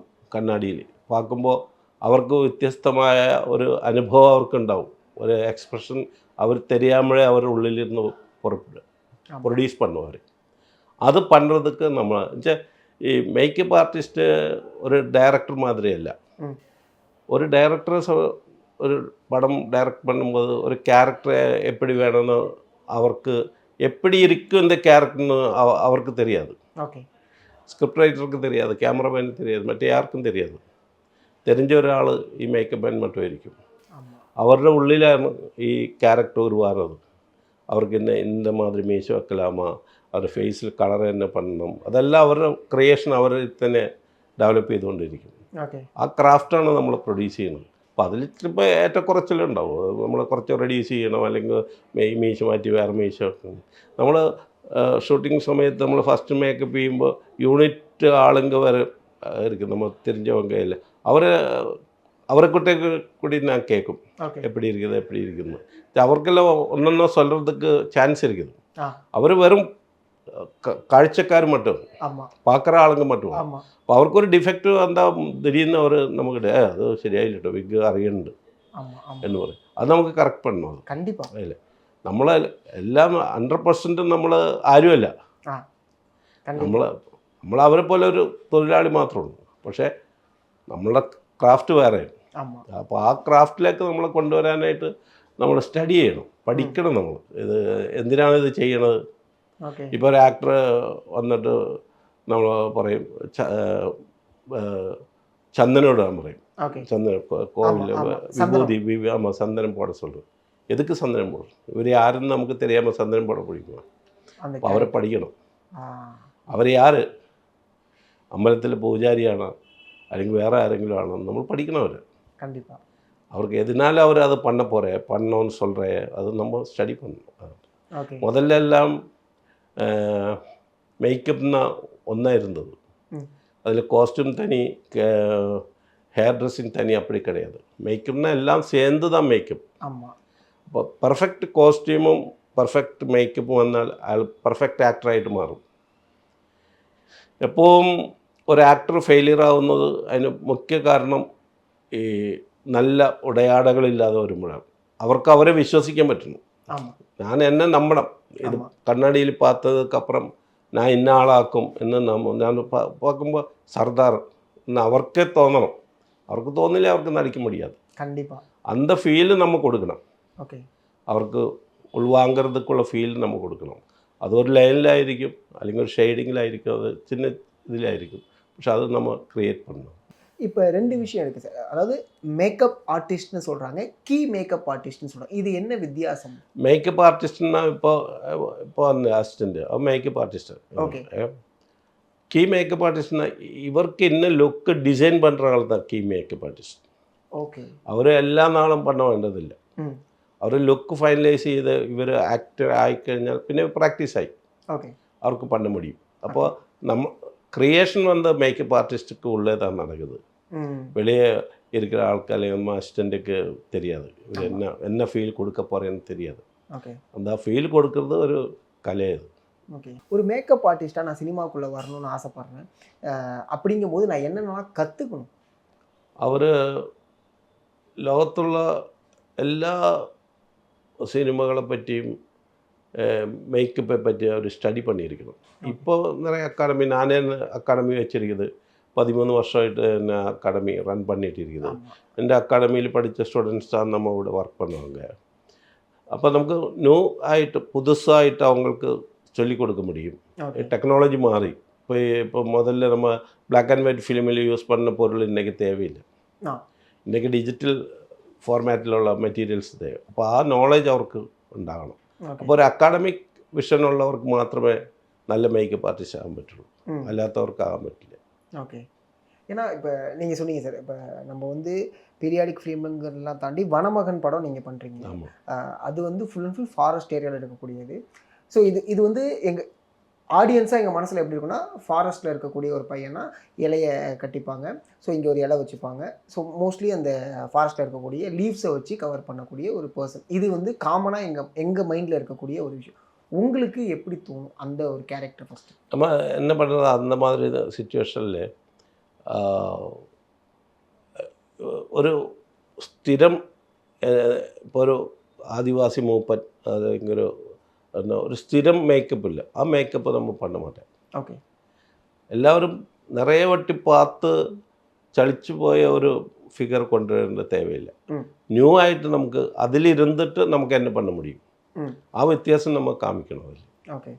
അല്ലാതെ ആളുകൾ നമ്മൾ ഒരു സ്ക്രീനിൽ വരുന്ന 10 നിമിഷം അമിതാഭ് ബച്ചൻ നടിച്ചാലും കമലഹാസൻ നടിച്ചാലും ആര് നടിച്ചാലും മോഹൻലാൽ നടിച്ചാലും ആ 10 നിമിഷം ഓഡിയൻസിൻ്റെ ഉള്ളിൽ ഇത് മോഹൻലാലാണ്, മമ്മൂട്ടിയാണ്, കമൽ സാറാണ്, അല്ലെങ്കിൽ മറ്റേ ആളാണെന്ന് ഓഡിയൻസിന് തെരിയും. ആ 10 നിമിഷത്തിക്കുള്ള ഇതല്ല എന്ന് നമ്മൾ കാണിച്ചു കൊടുക്കണം, പാക്കണം. അവർ ഇത് അത് ക്യാരക്ടറാക്കുവേ എന്ന് അവരുടെ ഓഡിയൻസിൻ്റെ ഉള്ളിൽ ആ തോന്നലുണ്ടാക്കണം. അതാണ് ഒരു മേക്കപ്പ് ആർട്ടിസ്റ്റിൻ്റെ മുഖ്യമായ ജോലി. அது சக்ஸஸ் ஆயால் அயாள் நல்ல மேக்கப் ஆர்டிஸ்ட் ஆகும். நைஸ். மருதநாயகம் பற்றி பேசும்போது எனக்கு என்னன்னா, அந்த படத்தை நாங்கள் மிஸ் பண்ணுறோம் அப்படிங்கிற, எங்கள் எல்லாருமே மிஸ் பண்ணுறோம் சார். மருதநாயகம் படம் எப்போ ரிலீஸ் ஆகுங்கிற ஒரு ஏக்கத்தோட ஷூட்டிங் நிறைய இருக்குது. ஆமாம் அது. பட் ஆனால் அதோடைய ப்ராசஸ் அப்படிங்கிறது எவ்வளோ நாள் நீங்கள் எடுத்துக்கிட்டீங்க உங்களுக்கான ப்ராசஸ்? நான் வந்து കുറച്ച് நாள் தான் இங்கே இருந்தது, இங்கே மெட்ராஸில் தான் இருந்தது. அதில் தாடி பண்ணுற இப்படி அந்த மாதிரி எல்லாம் പോയിട്ട് ഇരുന്നത്. അതുക്കിടയിൽ தான் പെട്ടെന്ന് തിരിയുന്നത് അത് സ്റ്റോപ്പായിട്ട്. അത് ഇനി വന്നാൽ കൂടിയും അതൊക്കെ ഇനി ഒരുപാട് കുറേ നാൾ അതൊക്കെ വേണ്ടി ട്രയൽ പോകണം. എന്നാൽ ഒരേ ക്യാരക്ടർ നമ്മൾ ഉരുവാക്കണമില്ലേ. ആളുകൾ മുടി വളർത്തും, താടി വളർത്തും, അങ്ങനെയുള്ള ആളുകൾ നിറയെ പേര് ഇരിക്കുന്നത് മുടി വളർത്തിയത്. അതിലെല്ലാം വ്യത്യാസമായിട്ടൊരു ക്യാരക്ടർ ഉരുവാക്കിയിട്ട് അവർ റീച്ച് അയച്ചിന് ആ ആക്ടർക്കാണ് അതിൻ്റെ ഗുണം ചെയ്യാൻ പോകുന്നത്, வேறு யாருக்கும் இல்லை. ஆக்டரான ഇതിനെല്ലാം ഒന്ന് പേഷ്യൻസ് ഉണ്ട്. അത് அந்த പേഷ്യൻസ് ആക്ടേഴ്സിന് ഉണ്ടാകണം. മേക്കപ്പ് பண்ணும்போது ഉட்காருது അത് ഇപ്പം ഞങ്ങളുടെ കേരളത്തിൽ பெரிய ஆர்டிஸ்ட் இருந்தால் மேக்கப் பண்ண டைமில் எந்த டிஸ்டர்பன்ஸும் பண்ண மாட்டேன். അവർ ഫോൺ എടുക്കുക അല്ലെങ്കിൽ അതൊന്നും അത് കാരണം എന്താണെന്ന് വെച്ചിട്ടുണ്ടെങ്കിൽ മേക്കപ്പ് பண்ணுற டைமில் നമുക്ക് എவ்வளோ ടൈം കിടക്കും? അരമണി നേരം, 45 മിനിറ്റ്, 2 മണിക്കൂർ, 3 മണിക്കൂർ. ഈ 3 മണിക്കൂർ അല്ലെങ്കിൽ 2 മണി നേരം അല്ലെങ്കിൽ 45 മിനിറ്റിനുള്ളിൽ ഇവർ വേറെ ഒന്നും അവരുടെ ചിന്തന പോകാൻ മാട്ടെ, അവരുടെ ഉള്ളിൽ ക്യാരക്ടർ ഡെവലപ്പ് ചെയ്തുകൊണ്ടേയിരിക്കും. അതിന് മലയാളത്തിൽ ധ്യാനം എന്ന് ചൊല്ലും. ആ ധ്യാനത്തിൽ ഇരുന്നാൽ മാത്രമായിരിക്കും അവർക്ക് യഥാർത്ഥ കഥാപാത്രമായിട്ട് മാറാൻ പറ്റുന്നത്. അതിനിടയിൽ ഒരുപാട് ഡിസ്റ്റർബൻസിലേക്ക് പോയി കഴിഞ്ഞിട്ടുണ്ടെങ്കിൽ അവരുടെ മൈൻഡ് സെറ്റ് മാറിപ്പോയിട്ടുണ്ടെങ്കിൽ അവർക്ക് ഈ ക്യാരക്ടറിലേക്ക് വരാൻ ബുദ്ധിമുട്ടായിരിക്കും. അത് ഒരു ആർട്ടിസ്റ്റും ചെയ്യാൻ പാടില്ല എന്നാണ് ഞാൻ ആഗ്രഹിക്കുന്നത്. ഞങ്ങൾക്ക് ഇപ്പോൾ നെടുമുടി വേണു, മമ്മൂട്ടി, മോഹൻലാൽ ഇവരെന്നും ഇപ്പോൾ ഞാൻ മോഹൻലാലിനെല്ലാം ഇപ്പോൾ എനിക്ക് നാഷണൽ അവാർഡ് കിടച്ച പരദേശി എന്ന് പറഞ്ഞാൽ ഡെയിലി 3 മണിക്കൂർ മേക്കപ്പ് ഉണ്ട്. ഡെയിലി 3 മണിക്കൂർ. എൻ്റെ 82 നാളിൽ നമ്മൾ ഷൂട്ട് பண்ணியிருக்குது. அது மாதிரி മോഹൻലാൽ വേറൊരു പടം ഉടയോൺ, அப்பா மகன் நடித்த படம். ആ പടവും കുറേ നാൾ நம்ம மேக்கப் பண்ணாகும். அதில் எந்த டிஸ்டர்பன்ஸும் பண்ண மாட்டேன் அவங்க. அது ரொம்ப முக்கியம். அது ரொம்ப முக்கியம் இல்லை, அதுதான் அவருக்கு சக்ஸஸ் ஆகிறதுக்குள்ள காரணம். இப்போ எங்கள் ஊரில் எல்லாம் கதகளின்னு ஒரு ஆர்ட் ஃபார்ம் இருக்குது. அது 5 மணிக்கூர் 6 மணிக்கூருக்கு மேக்கப். அது படுக்க வச்சு தான் மேக்கப் பண்ணுறது. அந்த படுக்க வச்சு மேக்கப் பண்ணும்போது அவர் அன்னைக்கு ப்ரெசென்ட் பண்ண போனால் அந்த டான்ஸ் ஃபார்ம் அவர் உள்ளே ட்ராவல் பண்ணிகிட்டே இருக்கும். அவர் அப்படி தான் ஒரு கேரக்டர்லேக்கு வரணும். அது ஒரு முக்கியமான இது. கண்டிப்பாக. நீங்கள் பார்த்து வியந்த ஒரு மேக்கப் ஒரு படத்துலையோ இல்லை ஒரு மேக்கப் ஆர்டிஸ்ட்டோ அப்படின்னா அது யாரா? எனக்கு நான் 2 ஆர்டிஸ்ட்டுகளை எனக்கு ரொம்ப மிகப்பெரிய ആളുകളായിട്ട് അവർ ലെജൻസ്. അവർ ആ മേക്കപ്പിൻ്റെ ഗോഡ് ഫാദർ എന്നറിയപ്പെടുന്ന ഒരാൾ, മേക്കപ്പിൻ്റെ godfather okay Dick Smith. Dick Smith 92ാമത്തെ വയസ്സിൽ ഇറந்து പോச்சு അവർ. ഡിസ്ക് സ്മിത്താണ് ആദ്യമായിട്ട് പ്രോസ്തറ്റിക് മേക്കപ്പ് ഇൻട്രൊഡ്യൂസ് பண்ணது. ஓ ஓகே அவர் அசிஸ்டண்ட் ഒരാൾ റിക് ബേക്കർന്ന് சொல்லிட்டு അവർ പ്ലാനറ്റ്സ് ഓഫ് ദ ഏപ്പ് അങ്ങനെ നിറയെ പടങ്ങൾ பண்ணியிருக்கிறார். ഈ ഇൻഡസ്ട്രിക്ക് മേക്കപ്പ് എന്ന് പറയുന്ന ഇൻഡസ്ട്രിക്ക് ഒരുപാട് കോൺട്രിബ്യൂട്ട് பண்ணிയിരിക്കുന്നത്. ஓகே അപ്പോൾ അവരെല്ലാം ഗുരുസ്ഥാനത്തുള്ളവരാണ്. പിന്നെ തിയേറ്ററിലുള്ള നിറയെ ആളുകൾ ഇരിക്കും ഡ്രാമയിൽ. ഇപ്പോൾ എന്നെ അണ്ണ തിയേറ്റർ ആർട്ടിസ്റ്റാക്കും, തിയേറ്റർ മേക്കപ്പ് മാൻ, സിനിമയിൽ വർക്ക് பண்ணுന്നുണ്ട്. അവരെല്ലാം നിറയെ പടങ്ങൾ பண்ணிയിരിക്കുക. അതില്ലാமல் நிறைய ആളുകൾ, ஓகே நிறைய மேக்கப் ஆர்டிஸ்ட்டுகள் கேரளாவில் அவர் கூட எல்லாம் ஒர்க் பண்ணியிருக்குது. அதாவது நிறைய ஆக்டருக்கு வந்து ஃபேவரட்டான ஒரு மேக்கப் ஆர்டிஸ்ட்டாக நீங்கள் இருக்கீங்க. நான் ஒரு குறிப்பிட்ட பெயர்கள் சொல்கிறேன், அது எந்த இடத்துல அது உருவானுச்சு அப்படின்னு நீங்கள் சொல்லி எப்போலேருந்து அது ரொம்ப ஃபேவரட் ஆணுச்சு அப்படின்னு சொல்லி நல்லாயிருக்கும். மோகன்லால் சார், மோகன்லால் சாருக்கு எப்போ நீங்கள் வந்து ஃபேவரட்டான ஒரு மேக்கப் ஆர்டிஸ்ட்டாக மாறினீங்க, எந்த தருணத்துலேருந்து? மோகன்லால் சாருக்கு வந்து நான் எனக்கு நேஷ்னல் அவார்டு கிட்டிப்போ அதுக்கு முன்னாடி பண்ணியிருக்கேன். நான் என்னோடய ஃபஸ்ட்டு படம் அவர் தான் ஹீரோ. ஆனால் ഈ പരദേശിന്ന് சொன்ன പടത്തിൽ ഒരു താത്തയായിട്ട് നടിക്കുക, അവർ മുസ്ലിം താത്തയായിട്ട് നടിക്കുന്നത്. അത് ഞങ്ങൾ 2-3 വാട്ടി 3-4 வாட்டி நாங்கள் ட்ரையல் பண்ணிட்டு இருந்தது. அது ஃபைனல் ட்ரையல் பார்க்கும்போது அவர் கண்ணாடி பார்த்துட்டு சொல்லியாச்சு, அது நல்லா இருக்குதுன்னு சொல்லியாச்சு. ஓகே.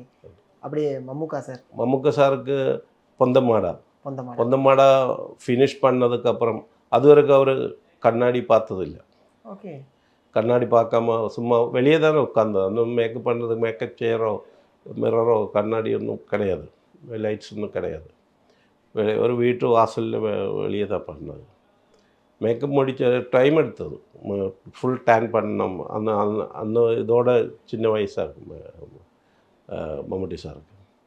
மேக்கப் பண்ணி அவுட்புட்டு ஃபுல் ஃபினிஷ் பண்ணதுக்கப்புறம் கண்ணாடி பார்த்துட்டு அவர் எங்கிட்ட கேட்டுச்சு, நீ இது எங்கேருந்து கற்று, எங்கே படித்தது, எங்கே படித்தது சொல்லியாச்சு.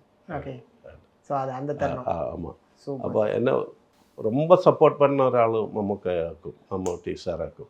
മേക്കപ്പ് എന്നോടുള്ള ഒരു ഇഷ്ടം കൊണ്ടിട്ട് എന്നെ ശരിക്കും എനിക്ക് മേക്കപ്പ് മെറ്റീരിയൽസ് വാങ്ങിക്കൊടുത്ത് അവരും ഇപ്പം കൂടി சொல்லுவேன் എന്നെ മുഖത്താ മേക്കപ്പ് പഠിച്ചതെന്ന് അവർ சொல்லுவார். ஆக்சுவலி நம்ம ரொம்ப ரொம்ப க்ளோஸ், ஒரு வல்லியாட்டன் மாதிரி, ஒரு ரொம்ப பிரதர் மாதிரி அவர். நம்ம அவர் அப்படி இல்லை, அவர் நடிக்கிற ஆளுக்கு பக்கத்தில் இருக்கிற ஆளுகளுக்கு வயிற்று போட்டு சரியில்லைங்க அது கூடி கூப்பிட்டுடா வயிற்று மரியாதை கட்டுறான், அது பாருங்க அந்த மாதிரி ஒரு ஆள். Nice nice. Amitabh Bachchan sir, Amitabh Bachchan sir இப்போ வேட்டையன் அதில் அவருக்கு மேக்கப் மேன் எல்லாம் இருக்குது, மேக்கப் ஆர்டிஸ்ட்னு நம்ம பார்த்தோம். ரஜினி சாரும் இப்போ வேட்டையில் நடிச்சிருக்குது. அவரெல்லாம் அவருக்கெல்லாம் தனியாக ஆளுங்க இருக்குது. அவருக்கு அவர் கேங் அங்கே அப்போ எப்பாவது நமக்கு வேண்டிய ஸ்பெஷல் கெட்டப் பண்ண வேண்டி வந்தாச்சுன்னா நம்ம பண்ணுவோம். Nice nice. ரஜினி சாரோடைய அதிக படங்கள் நீங்கள் ஐ மீன் ரஜினி சார் கூட மிக குறைவான படங்கள். ஆமாம், நான் இப்போ வேட்டையன் தான் இப்போ பண்ணுறீங்க. அதுக்கு முன்னாடி ரஜினி சாரோடைய படங்கள் படம் ஃபர்ஸ்ட் டைம் வந்து ரஜினி சாரோடைய. ஸோ இந்த எக்ஸ்பீரியன்ஸ் எப்படி இருந்துச்சு? I mean first experience with Rajini sir. Rajini sir நான் இப்போ பார்த்ததுலேருந்து அவர் ரொம்ப அடக்கம் உள்ள ஆர்டிஸ்ட்டு. ஓகே. ரொம்ப சைலண்ட் ஆர்டிஸ்ட். அவர் எந்த இதிலும் டிஸ்டர்பன்ஸ் இல்லை. அவரை கண்டுபிடிக்கணும், அது இங்கே இருக்குதா மிகப்பெரிய ஆளுங்க, அவர் கண்டுபிடிக்கணும். Nice nice nice. Super sir. Kamal sir, Kamal சாரும் நம்மளை இது பண்ணிட்டு நம்ம சொல்லி கொடுத்துட்டே இருக்கும். ஏதோ தப்பு நம்ம பண்ணியாச்சுன்னா திட்டிட்டு அது கரெக்ட் பண்ணுன்னு சொல்லிட்டு இருக்கிறார். ஸ்பாட்லேயே அவங்களே சேஞ்ச் பண்ணுவாங்க. அங்கே நம்ம மேக்கப் பண்ணும்போதே சொல்லிட்டு இருக்கவர், நைஸ், இது கரெக்ட் இல்லை, அது சரியில்லைன்னு. அது ரொம்ப ஆச்சரியமாக இருக்கும்ல சார், ஏன்னா நடிக்கிறாங்க, டைரக்ட் பண்ணுறாங்க, எல்லாம் அதான் தெரிஞ்சவங்க. இப்போ நெடுமுடி வேணு சார் நல்ல மேக்கப் ஆர்டிஸ்ட் ஆகும். வேணு சார் ட்ராமாவில் மேக்கப் பண்ணிட்டு தான் സിനിമയിൽ വന്നത്. അവരും നമ്മൾക്കിட்ட റഷ്യത ഇങ്ങനെ ചെയ്തു നോക്കാമല്ലോ, അങ്ങനെ ചെയ്തു നോക്കാം. അവരുടെ കോൺട്രിബ്യൂഷൻ ഉണ്ട്, ആർട്ടിസ്റ്റിന് കോൺട്രിബ്യൂഷൻ ഉണ്ട് നമുക്ക്. ആ കോൺട്രിബ്യൂഷൻ ഇല്ലെങ്കിൽ ഇപ്പോൾ ഒരാൾ എന്ന് പറഞ്ഞാൽ പോലും നമുക്ക് പിന്നെ വർക്ക് ചെയ്യാൻ പറ്റില്ല. അപ്പോൾ അവരുടെ ഫുൾ സപ്പോർട്ട് നമുക്ക് തേവേ. கண்டிப்பா ஆர்டிஸ்ட் சப்போர்ட். கண்டிப்பா. ஏன்னா நீங்க சொல்றதெல்லாம் வச்சு பார்க்கும்போது எந்த அளவுக்கு ஆர்டிஸ்ட் சப்போர்ட் ஆமாம், 3 മണിക്കൂർ 4 മണിക്കൂർ അവർ ഇരിക്കണ്ടേ. ஆமா അതൊരു പെരിയ ടോർച്ചറിങ് അല്ലേ. അത് 30 നാൾ ഇപ്പോൾ പ്രോസ്തറ്റിക് കമൽ സാറെല്ലാം பண்ண எத்தனை நாள் பண்ணியிருக்கு, என்னென்ன கெட்டப் பண்ணியிருக்கு. ஆமா இல்லை அது வரைக்கும் உட்காந்து பண்ணோம் இல்லையா, அതൊരു സ്ട്രെയിനും പെയിനും ആണ് അത്. கண்டிப்பா கண்டிப்பா sir. Vijay sir Vijay sir பண்ணுற மெர்சல் பண்ணியிருக்கீங்க. மெர்சல் அதிலெல்லாம் அவருக்கு நாங்கள் பண்ணல, அதிலெல்லாம் ஸ்பெஷல் எஃபெக்ட்ஸ் ஆக்சுவலா மற்றவங்க. பிகில்ல வந்து நீங்க ஆமாம், ஸ்பெஷல் எஃபெக்ட்ஸ் பண்ணியிருக்குது அந்த ஓகே. படங்களுக்கு. ஓ ஆனா பிகில்ல வந்து நம்ம ஓல்ட் ஏஜ் கெட்டப் வந்து நீங்க பண்ணதா சார்? இல்லை இல்லை, அது நான் அது பண்ணேன் நீங்க வேற. Okay okay okay. ஏழு கடல் ஏழு மலை நாங்க ரொம்ப எதிர்பார்த்துட்டு இருக்க ஒரு ஆமாம் படம். ஆமாம், சிம்புதேவன் இல்ல நிவின் பாடி. நிவின் பாலி படம் அது பண்ணாங்க, நான் பண்ணேன். ஆமா அதுவுமே வந்து பாத்தீங்கன்னா அதுவுமே உங்களுக்கு ஏத்த ஒரு பீரியாடிக்கான ஒரு மேக்கப் தான். அதுக்கு என்ன சார் ரெஃபரன்ஸா? ரெஃபரன்ஸ் அவங்க முதல்ல எல்லா ഡയറക്ടേഴ്സ്കിട്ടും റെഫറൻസ് ഇരിക്കും. அவங்க எங்கே இருந்தோ எல்லாம் தேடி பிடிச்சு கொண்டு வந்து காமிக்கும். நம்ம அந்த ரெஃபரன்ஸ் பார்த்துட்டு அதுக்கு தகுந்த மாதிரி அதேபடி பண்ண மாட்டேன். அதுக்கப்புறம் நம்ம என்ன பண்ண முடியும். ஓகே. இப்போ என்னென்னா ஒரு ரெஃபரன்ஸ் பார்த்துட்டு அது வேறு ആരുടെയെങ്കിലും റെഫറൻസ് ആയിരിക്കും. ஆமா நம்ம இருக்க ஆளில் அவരുടെ ഫേസിൽ അത് ഓക്കെ இருக்கும். இங்கே இருக்கிற ஆளுகளுக்கு அது ஓகே ஆகும். அதுக்கு தகுந்த மாதிரி நம்ம நம்மளோட ஒர்க்கு சேஞ்ச் பண்ணுவோம். டெஃபினட்டாக டெஃபினட்டாக சார். முன்னாடிலேருந்து ஒர்க் பண்ணிட்டு அதாவது ஃபிலிம்லேருந்து ஒர்க் பண்ணிட்டு இருக்கீங்க, டிஜிட்டல் வந்தாச்சு. மிஸ் பண்ணுற ஒரு விஷயம், நான் ஃபிலிமில் இருக்கும்போது இந்த ஒரு விஷயத்தை மிஸ் பண்ணுறேன் இப்போ டிஜிட்டல் ஆனோடனே அப்படின்னா அது என்னவா இருக்கும்? மேக்கப்பில் ஃபைன் ஃபினிஷிங் தேவை, டீட்டெயிலிங் மேக்கப் அது டிஜிட்டலில் கொஞ்சம் அதிகமாக வேணும். ஓகே. டீட்டெயிலிங் இல்லைങ്കിൽ டைட் ஷாட் எல்லாம் எடுக்கும்போது வெளிய ஸ்க்ரீன் இல்லை, ஆமாம் அந்த ஸ்க்ரீனில் தெரியும். ஓகே. ஒரு நிறைவேறாத ஒரு மேக்கப் ஆர்டிஸ்டா ஒரு நிறைவேறாத ஆசை சினிமாவில் அப்படின்னு ஏதாவது இருக்கா உங்களுக்கு? நிறைவேறாத ஆசைன்னு உள்ள இப்போ அது நான் இப்போ மிகப்பெரிய 2-3 பெரிய டைரக்டர்ஸ் படம் வேண்டாம் சொல்லியிருக்குது. இன்னும் நம்ம கேரளாவில் இருக்கிற மிகப்பெரிய டைரக்டர், இங்கே தமிழில் இருக்கிற மிகப்பெரிய அவரெல்லாம் இது மாதிரி நம்மளை கூப்பிடும்போது நம்மளை தெரிஞ்சு தான் கூப்பிடுறது. ஆமாம். அங்கே நீங்கள் வந்துட்டு வேறு பார்கெயின் பண்ணக்கூடாது. இது வந்து ஓல்டு இந்தியன், இது இப்போ உள்ள இந்தியன். ஸோ இதை மேட்ச் பண்ணுறதுக்கு என்னென்ன விஷயங்கள் பண்ணீங்க? ഇത് രണ്ടും വാൻസ് എന്നൊരു makeup artist, Michael Westmore and company, അവരാണ് ഡിസൈൻ. அந்த படத்துக்கு கமல் சாரோட படங்கள் அவை ஷண்முகி அந்த படமெல்லாம் அவர் தான் டிசைன் பண்ணியிருக்குது, அவர் தான் இது பண்ணியிருக்குது. ஓகே. இது அதோட கொஞ்சம் கூடி இப்போ இருக்கிற இதில் கொஞ்சம் கூட டீட்டெயிலிங் தேவை இருக்குது. முதல்ல ஃபிலிமில் எடுத்த படம் அது. ஆமாம். ஃபிலிமில் எடுத்த டைமில் ஃபிலிம்னு ஒரு ஜென்ரேஷன் மாறி தான் வர போகிறேன். ஆமாம். இதே ஜென்ரேஷன் மாறி வராது, ஸ்ட்ரைட் இது அதிகமாக நம்மளை காமிக்கும். ஆமாம். அது மாதிரி ஜென்ரேஷன் நம்ம டவுன் பண்ண வேண்டி வரும். ஓகே. இப்போ டீட்டெயிலிங் பண்ணியிருக்குது. ஓகே. அந்த டீட்டெயிலிங் ஆனால் ஏன்னா ரொம்ப அக்யூரேட்டாக அப்போ எப்படி பார்த்தோமோ அதே மாரியே எந்த ஒரு பிசிறு தட்டாமல் அவ்வளோ டீட்டெயிலிங்காக பண்ணி எனக்கு ரொம்ப ஆச்சரியமாக இருந்துச்சு. ஏன்னா ஓகே அந்த எக்யூப்மெண்ட்லாம் நம்ம திரும்பி பண்ணுறதுலாம் ஓகே, பட் மேக்கப்பாக இப்போ அதுக்குள்ள எக்யூப்மெண்ட்ஸும் அந்த மெட்டீரியல்ஸும் டெவலப் ஆகிடுச்சு. ஆமாம். அதுக்குள்ள அது ரொம்ப டெவலப்மெண்ட் இருக்குது சினிமையில் மேக்கப்பு என்று. அது நிறைய பேர் அது ஸ்டடி பண்ணல. ஓகே. ஸ்டடி பண்ணால் தான் நமக்கு இதெல்லாம் நமக்கு பண்ண முடியும். Okay okay super sir. Sir அடுத்த கெட்டப் வந்து ஆக்சுவலாக இது சேம் அதே கெட்டப் தான், பட் ஐ மீன் லுக்கு அதே தான், பட் கெட்டப்பாக வந்து எங்களுக்கு ஆக்சுவலாக ஃபஸ்ட்டு கமல் சார்னே தெரியல, வேற யாரோ எங்கேயோ நார்த் இந்தியாவிலேருந்து ஒரு பர்சன் வராங்க அப்படிங்க. ஸோ இதுக்கு ரெஃபரன்ஸாக என்ன சார் பிளான் பண்ணீங்க? இதெல்லாம் அவங்க பண்ணதாக்கும், நான் பண்ணது கிடையாது. Okay okay okay sorry sir. Sir இது வந்து ப்ராஸ்தட்டிக்கா சார்? ஆமாம், இது ஃபுல்லாகவே ப்ராஸ்தட்டிக். ஓகே. ஸோ ரொம்ப toughest job in Indian makeup அப்படின்னா என்னவா சார்? இந்தியில் நான் ஒர்க் பண்ண போர்ஷனில் எனக்கு பீரியடு இருக்குது. அதில் பீரியாடிக் இந்தியன் தாத்தா அவரோட அப்பாவை பற்றி பேசுகிறத கதை ஸ்டோரி இருக்குது. ஆமாம். அந்த பீரியடில் அது ஒரு ஆதிவாசி காட்டு ஜாதி ஆளுங்க இருக்கிற மாதிரி ஒரு ஊரிலிருந்து வர அதில் நிறைய கூட்டம் இருக்குது. அந்த கூட்டத்துக்கு நம்ம சில டிசைன் கொடுத்துருக்குது. அந்த காலத்தில் முடி ஈரறதுக்கோ അല്ലെങ്കിൽ ட்ரெஸ்ஸிங் பண்ணுறதுക്കൊന്നും முடியாது இல்லையா. അപ്പോൾ அதுக்கு நம்ம கேரளா ஸ்டைலில் கொஞ்சம் ஆளுகளை நம்ம குடும்பம் கட்டியவர், தாடி வளர்த்தியவர், കളർ ടോൺ അതെല്ലാം നമുക്ക് പണിയിരിക്കുന്നത്. അത് ഒരു ചലഞ്ച് വർക്കായിരുന്നു. கண்டிப்பா. ஏன்னா நாங்க இப்ப இந்தியன் 2 உடைய எண்டுல இந்தியன் 3 உடைய ஆமாம். ட்ரெய்லர் ட்ரையல் பார்த்தோம். பார்த்தோம். எங்களுக்கு பார்க்கும்போது அவ்ளோ இதுதான்ப்பா இந்தியன் வந்துட்டாங்க பாருப்பா. ஏன்னா 2 பேர் சண்டை போடக்கூடிய காட்சிகள் அந்த ரொம்ப அதில் எங்கேஜ். நிறைய ஃபாரினர்ஸ்னால் எல்லாம் நம்ம ரெடி பண்ணியிருக்குது. ஓகே. ஃபாரின் மிலிட்ரி ஆளுங்க, ஆ. பிரிட்டிஷ் மிலிட்ரி ஆளுங்க எல்லாம் ரெடி பண்ணியிருக்குது. ஓகே. அது கழுத்து வெட்டி അങ്ങനെ കുറേ எஃபெக்ட்ஸ் இருக்குது. அது ஸ்பெஷல் எஃபெக்ட்ஸ். ஓகே. இப்போ நிறைய படங்கள் பண்ணுறது வந்து இந்த ஸ்பெஷல் எஃபெக்ட்ஸ் தான் பண்ணுறது அதிகம் ஆ. கம்பெனியோட. இப்போ இந்தியனில் மெயின் மேக்கப் ஆர்டிஸ்ட் வந்து அப்துல்லான்னு சொல்லிட்டு பெரிய மேக்கப் ஆர்டிஸ்ட் இங்கே தமிழ்நாட்டில் நிறைய பெரிய பெரிய படங்கள் பண்ணுறவர். நம்ம ரொம்ப க்ளோஸ் ஃப்ரெண்ட் அவர். ஓகே. அவர் தான் கம்பெனி பண்ணுறது. ஆனால் நான் கெட்டப்புகள் நிறைய பேருக்கு நான் பண்ணியிருக்குது. ஆமா. அது மாதிரி ஆம்பியன்ஸ் ஆ. ഒരു സിനിമയിൽ ഒരാളെ കാമിച്ച പറ്റാതെ ஆமா. அவரை சுற்றி பற்றி நிறைய பேர் இருக்குது.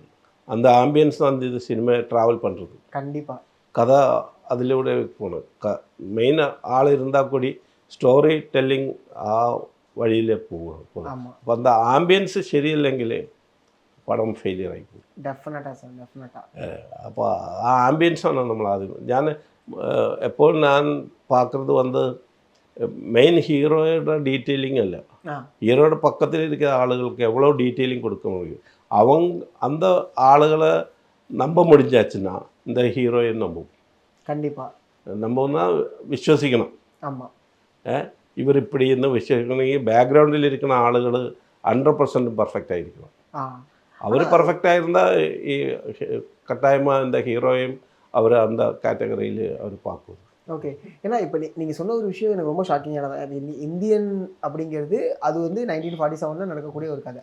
பட் இந்தியன் 3ங்கிறது அவங்க அப்பாவுடைய கதை. அதில் இருக்கக்கூடிய பழங்கால மக்களை வந்து நம்ம உள்ளே கொண்டு வரோம். அப்படிங்கும்போது உங்கள்கிட்ட புக்ஸ் இருக்குது, நீங்கள் நிறையா ஒர்க்கும் பண்ணியிருக்கீங்க. அப்படிங்கும்போது இருந்தாலும் சில விஷயங்கள் ரொம்ப பர்டிகுலராக நாங்கள் ரிசர்ச் பண்ணோம் அப்படிங்கிற விஷயங்கள் இருந்திருக்கும். அதில் எல்லாம் ரெஃபரன்ஸ் டைரக்டர் கொடுத்துருக்குது எல்லாத்துக்கும். எனக்கு இந்தியன் படத்தை பொறுத்து நான் சொல்ல போனால் டைரக்டர் என் மேலே ரொம்ப அன்பு வச்சுருக்குது, அதில் விசுவாசம் வச்சுருக்குது. என்ன இப்போ மற்ற ஆளுங்க மாதிரி இல்லை, இந்த டைரக்டர் என் மேலே ரொம்ப நம்பிக்கை வச்சுருக்குது. ஓகே. ஒரு ஃப்ரேம் வச்சாச்சு, கம்போஸ் பண்ணியாச்சுன்னா என்னை கூப்பிட்டு பார்க்க சொல்லும். ஆறா பேக்ரவுண்டில் தப்பாக இருக்குதுன்னு அவரை கரெக்ட் பண்ண சொல்லும். ஓகே. அப்போ நமக்கு அந்த நம்பிக்கை டைரக்டர் நம்ம மேலே கொடுத்தது. அப்போ நம்ம 100% அதில் பண்ண முடியாது, கரெக்டாக பண்ண முடியும். அடுத்து டிஜிட்டலை தாண்டி இப்போ ஏஐ அப்படிங்கிற ஒரு விஷயம். ஸோ இந்த ஏஐ வந்து உங்களுக்கு எந்த வகையில், ஐ மீன் அஸ் அ மேக்கப் ஆர்டிஸ்டாக எந்த வகையில் பாதிப்பு ஏற்படுத்தும்னு நினைக்கிறீங்க சார்? அது இப்போ நமக்கு நிறைய டிஜிட்டல் ஃபேஸ் மாஸ்கிங் பண்ணலாம், ஆளை மாற்றலாம், அந்த மாதிரி நிறைய வேலை இருக்குது. ஆனால் ஒரு ஒரு அளவுக்கு அது மேக்கப்போட சப்போர்ட் வேணும். அதுக்கு ஆமாம், மேக்கப் சப்போர்ட் அது தேவை இருக்குது. அதுக்கப்புறம் நம்ம கரெக்ஷன் எல்லாம் பண்ண முடியும். ஓகே. அது நம்மளை பாதிக்கும். அப்புறமா குறை தான் இப்போ ஹாலிவுட்ல ஸ்ட்ரைக் பண்ணியிருக்குது இல்லையா, இந்த ஸ்கிரிப்ட் ரைட்டிங், அதெல்லாம் இது மாதிரி வரும் பாவியில். நிறைய விஷயங்களை எனக்கு என்னென்னா இத்தனை கற்றுக்கிட்டு, ஐ மீன் ஒரு தேட்டர் ஆர்டிஸ்ட்டாக இருந்திருக்கீங்க, ஸ்கிரிப்ட் ரைட்டராக இருந்திருக்கீங்க, ஆர்ட் டைரக்ஷனில் ஒர்க் பண்ணியிருக்கீங்க, இவ்வளோ விஷயம். மேக்கப் அப்படிங்கிறது எதனால் சூஸ் பண்ணீங்க? மேக்கப் என்ன அண்ணா ஒரு தியேட்டர் மேக்கப் ஆர்டிஸ்டாக இருந்தது. ஓகே. അപ്പോൾ அந்த காலத்தில் ட்ராமாவிலெல்லாம் நான் 5ஆம் கிளாஸில் மேக்கப் பண்ணவர். അപ്പോൾ கொஞ்சம் கொஞ்சமாக അതിൽ ഇൻട്രസ്റ്റ് വന്ന് അതൊരു പ്രൊഫഷനാക്കി മാറ്റും. ഞാൻ ഒരു പ്രൊഫഷൻ എന്നോട് ഇത് മേക്കപ്പ് എന്ന് ഞാൻ ഫിക്സ് பண்ணும்போது വെറുതെ ഒരു മേക്കപ്പ് ആർട്ടിസ്റ്റ് ആகிறதுக்கு എനിക്ക് ആശയില്ല. அதுக்கு 100 பேர் இருக்குது. நம்ம பண்ணால் நம்ம அது தெரிஞ்சு பண்ணணும், இல்லைன்னா பண்ண வேண்டாம். அப்படி ராஜாவாக இருக்கணும் அப்படி இல்லை, நம்மளை நமக்கு தகுந்த மாதிரி നമ്മളെ ഇത് എല്ലാവരും 100% കഴിവുള്ള ആൾക്കാരില്ല. നമ്മൾ ഒരുപാട് നമ്മുടെ വേലയിൽ നമുക്ക് ചില പടങ്ങളെല്ലാം பார்க்கும்போது நம்ம ஒர்க் பண்ண படத்தில் சில ஷார்ட்டொന്നും നമുക്ക് பிடிக்காத ஷார்ட் இருக்குது, നമ്മൾ பண்ணதாக்கும். അപ്പോൾ അതൊക്കെ നമുക്ക് വരുത്തം இருக்கும். നമ്മൾ സന്തോഷിക്കണ നമുക്കൊരു സന്തോഷം ഉണ്ടാവണം. ഇപ്പോൾ നമ്മൾ വർക്ക് பண்ணுற പടத்துக்கு അല്ലെങ്കിൽ ക്യാരക്ടർക്ക് അതിൻ്റെ ഒരു ഡെപ്ത്ത് സ്ക്രീനിൽ വരുമ്പോഴാണ് നമുക്കൊരു ഇതുണ്ടാവണം. അതാണ് നമ്മുടെ ഏറ്റവും വലിയ ഇൻകം.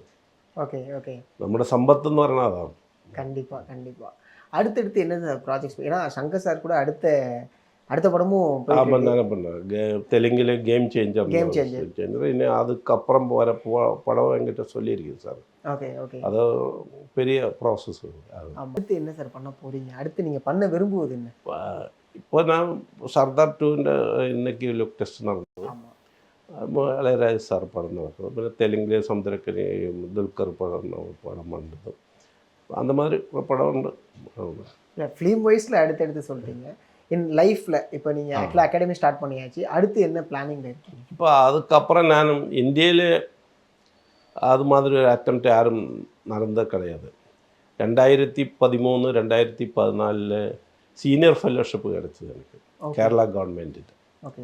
സീനിയർ ഫെലോഷിപ്പ് അങ്ങനെ കിടച്ച ആളുകൾ ரொம்ப കമ്മി. അത് ഒരു ഔട്ട്സ്റ്റാൻഡിങ് ഇത് സെൻട്രൽ മിനിസ്ട്രി ഓഫ് കൾച്ചർ കൊടുക്കുന്ന ഒരു ഔട്ട്സ്റ്റാൻഡിങ് അവാർഡ്. ഓക്കെ. അത് ഡോക്ടർ പത്മ സുബ്രഹ്മണ്യം, ചെമ്പൈ വൈദ്യനാഥ് ഭാഗവതർ അങ്ങനെയുള്ള ആളുകൾക്കാണ് അത് കിടക്കുന്നത്. ആ സീനിയർ ഫെലോഷിപ്പ് എനിക്ക് കിടച്ചിരുന്നു. 2 വർഷത്തെ പ്രൊജക്റ്റാണ്. ആ പ്രൊജക്റ്റ് സീനിയർ ഫെലോഷിപ്പായിട്ട് എഴുതി മുടിച്ച് ഞാൻ കൊടുത്തച്ച് അത് ജെഎൻയു യൂണിവേഴ്സിറ്റി അത് പേപ്പർ സബ്മിറ്റ് பண்ணி அது நேஷ்னல் செமினாரில் என்ன ப்ரெசென்ட் பண்ணி வச்சார். அது இங்கே மேக்கப்பில் யாரும் பண்ணியிருக்க மாட்டேன்னு நான் நினைக்கிறேன். அது இல்லாமல் நான் இப்போது ஒரு புக்கு பப்ளிஷ் பண்ணியாச்சு. மேக்கப் பட்டணம் ரஷீத்னு சொல்லிட்டு ஒரு புக்கு. ஓகே. அதில் என்னோட ஆத்மகதை எல்லாம் ഞാൻ ട്രാവൽ பண்ண സിനിമയും கிடையாது. எப்படி ഒരു ആക്ടർ ഒരു നടൻ കഥാപാത്രത്തിലേക്ക് ട്രാവൽ ചെയ്യും. ഓക്കെ. ആ ട്രാവൽ ചെയ്യുമ്പോൾ അയാൾക്ക് എങ്ങനെ നടിക്ക முடியுது. അത് നടിக்கிறதுக்கு അവർക്ക് എന്നെ സപ്പോർട്ട് മേക്കപ്പ് பண்ண போகிறேன். അവരുടെ ഇന്നറിൽ എന്നെ മൂവ്മെൻറ്റ് തുടങ്ങും. അത് എന്നോட ബുക്ക്. അതൊക്കെ എനിക്ക് കേരള ഗവൺമെൻറ് സ്റ്റേറ്റ് അവാർഡ് കിടച്ച ബുക്കൊക്കെ. അതിപ്പോൾ ഇംഗ്ലീഷിൽ ട്രാൻസ്ലേഷൻ പോയിട്ടിരിക്കുന്നത്, മറ്റു ഭാഷയിലും വരും. അത് ഓക്സ്ഫോർഡ് യൂണിവേഴ്സിറ്റി പോലെയുള്ള பெரிய அது ஸ்டடி மெட்டீரியல். அது ரெஃபரன்ஸ் மெட்டீரியல். மேக்கப்பு இனி படிக்க போகிற ஆளுங்க எப்போ அவங்களுக்கு அது ரெஃபரன்ஸ் புக் மாதிரி அவர் ஹேண்ட் பண்ணுவோம். கண்டிப்பாக ரொம்ப முக்கியமான ஒரு விஷயம் சார். அது நம்ம என்ன சேர்த்து வச்சுருக்கோமோ அதை மற்றவங்களுக்கு கொடுத்துட்டு போகிறது நல்ல ஒரு விஷயம். சீக்கிரமே அதை கொஞ்சம் தமிழ்லையும் ட்ரான்ஸ்லேட் பண்ணி கொடுங்க. உங்ககிட்ட அசிஸ்டண்டாக ஜாயின் பண்ணணும் அப்படின்னு நினைக்கிறவங்க எப்படி வந்து உங்களை அணுகலாம்? அது சேர்ந்து என்னென்ன குவாலிஃபிகேஷன் வேணும்? அது முதல்ல அவர் இங்கிலீஷ் தெரியணும். ஓகே. +2 படித்த ஆளுகளுக்கு அந்த அட்மிஷன் கொடுக்கணும். ஏன்னா இதெல்லாம் இங்கிலீஷில் தான் வருது. ஸ்டடி மெட்டீரியல் இங்கிலீஷில் தான் வருது. மேக்கப் ப்ராடக்ட் எல்லாம் வெளிநாட்டில்னு வரதெல்லாம் இங்கிலீஷில். அதில் பேர் படிக்கணும், அது என்ன எப்படி யூஸ் பண்ணணும் அதெல்லாம் படிக்கணும். அவர் அகாடமிக் குவாலிஃபிகேஷன் இருக்கணும். ஓகே. அகாடமிக் குவாலிஃபிகேஷன் இருந்தால் மட்டும்தான் நம்மளோட ஒர்க் பண்ண முடியும். அல்லாதவருக்கு நமக்கு ஒர்க் பண்ணுற பெரிய கஷ்டம். கண்டிப்பாக சார். ரொம்ப நேரம் எடுத்துக்கிட்ட ஒரு மேக்கப் அப்படின்னா அது என்ன மேக்கப்? எல்லாம் ரொம்ப நேரம். இப்போ ரொம்ப நேரம் எடுத்து மேக்கப் பண்ணாலும் 1 மினிட்டு மேக்கப் பண்ணாலும் ഈ ഔട്ട്പുട്ട് തന്നെ വരും സ്ക്രീനിൽ. ஆமாம், பெஸ்ட் அவுட்புட் தான் நம்ம தர போகிறோம். Super sir. അതിൽ தான் നമ്മളത് தெரிய போகிறோம். அல்லாதது நம்ம 3 மணி நேரம் ஒர்க் பண்ணியாச்சு, 5 மணி நேரம் மேக்கப் பண்ணியாச்சு, இது என்ன இந்த மாதிரி இருக்குதுன்னு சொன்னால் நமக்கு என்ன வேல்யூ? 1 மினிட்டில் நம்ம பண்ணது பெஸ்ட்டாக இருக்குதுன்னு சொல்லியாச்சுன்னா அதுதானே. கண்டிப்பாக கண்டிப்பாக. அதாவது எனக்கு தெரிஞ்சு ஒரு மிகப்பெரிய ஒரு புத்தகமாக தான் இருக்கீங்க சார். ஏன்னா இந்த டைமு இவ்வளோ நேரம் பண்ணுறது பெருசு கிடையாது, வேலை கரெக்டாக பண்ணுறோமா அதுதான் பெருசு. காசு முக்கியம் கிடையாது, வேலை முக்கியம், அதை நல்லபடியாக பண்ணணும் அப்படிங்கிறது ரொம்ப அழகாக அவுட்புட் வரணும். நம்மளை பண்ணும்போது அதை பார்க்குற ஆளுங்க நல்லா இருக்குன்னு அவருக்கு ஒரு ஃபீல் ഉണ്ടാകണം. ആ ഫീല് தான் நம்மளோட സമ്പത്ത്. വേറെ ഒന്നും നമുക്ക് நம்ம இன்னும் எத்தனை படம் பண்ணியிருന്നില്ല, எத்தனை படம் பண்ணியிருக்குது. நிறைய பேர் இந்த மாதிரி கொஸ்டின், இத்தனை காலத்தில் நீங்கள் எத்தனை படம் பண்ணி? நான் எந்த படத்துக்கும் പേരെഴുതിയൊന്നും വെച്ചിട്ടില്ല, നമ്പർ ഇട്ട് വെച്ചിട്ടില്ല. നമ്പർ ഇതുവரைக்கும் இவ்வளோ படம் பண்ணியாச்சுன்னு நான் அப்படி நோட் பண்ணது கிடையாது. எத்தனை படம் பண்ணாலும் என்ன பண்ணியாச்சு நீங்கள்? ஒரு படத்துலையோ അല്ലെങ്കിൽ 10 படத்தில் நீ என்ன பண்ணியாச்சுன்னு கேட்கணும் இல்லையா? கண்டிப்பாக. அது தெரிஞ்சாச்சுன்னா ஓகே எல்லாம். Super super. அப்போனா கண்டிப்பாக உங்கள்கிட்ட இந்த கேள்வி கேட்கணும் சார். சினிமா அப்படிங்கிறது ஒரு என்டர்டெயின்மெண்ட் மட்டுமா, இல்லை சினிமாங்கிறது அதை தாண்டியா? എൻ്റർടൈൻ கிடையாது. സിനിമ എന്ന് പറയുന്നത് സ്വയം ആസ്വദിക്കാനുള്ളൊരു കല. നമുക്ക് നമ്മളെ ആസ്വദിക്കാനുള്ള കലയാണ് സിനിമ. Okay. സിനിമ എന്നല്ല എല്ലാ കലയും. ഇപ്പോൾ ഒരാൾ പാട്ട് പാടുന്നത്, ഒരാൾ കവിത ചൊല്ലുന്നത്, ഒരു നാടകത്തിൽ നടിക്കുന്നത്, അവർ സ്വയം ആസ്വാദനം இருக்கும் இல்லையா? ആ. അത് അതിൽ അവൻ സക്സസ് ആയാൽ அதாയിരിக்கும் அவன் ഏറ്റവും വലിய விஜயம். Super sir.